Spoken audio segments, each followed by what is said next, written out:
En kayak extrême, c'est vraiment quand on se pousse à fond qu'on a le plus de sensations. Mais c'est très dangereux.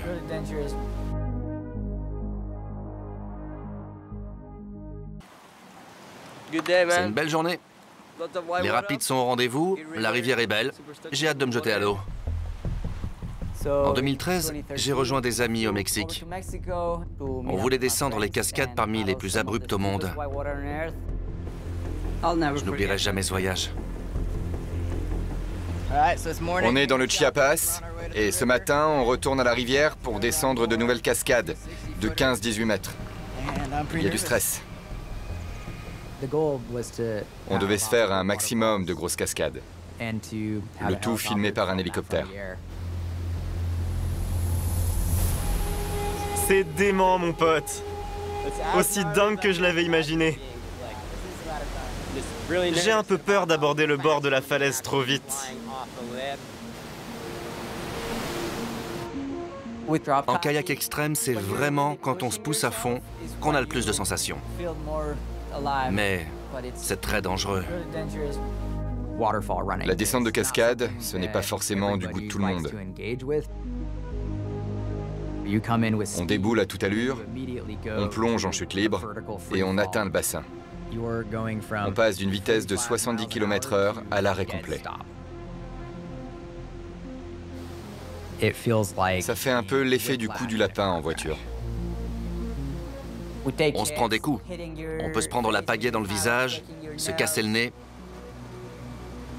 C'est pour ça qu'on balance notre pagaie souvent. Quand on jette sa pagaie, on risque moins de la percuter en tombant.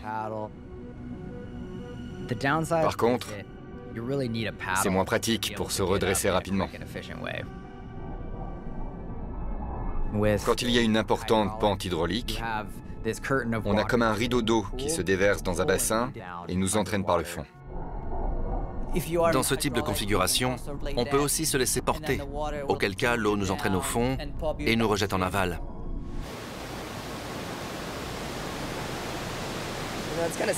C'est chaud. Si on part trop à droite, il y a un endroit assez dangereux où l'eau fait un creux. On risque de casser le kayak et d'y rester.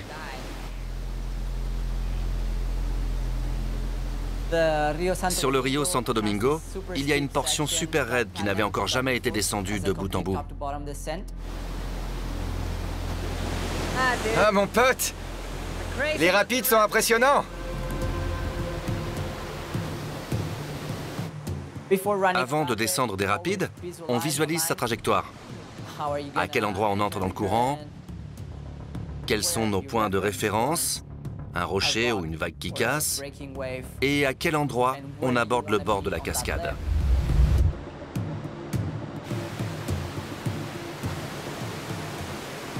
Je pense qu'on devrait mettre plus de monde à la réception pour plus de sécurité. Il n'y a pas assez de gars là. Dans ce type d'expédition, il faut pouvoir compter sur une équipe solide qui puisse nous sauver la vie. En kayak extrême, on peut calculer sa trajectoire, le moindre de ses gestes. Mais ce n'est qu'une fois dans l'eau qu'on sait comment ça va se passer.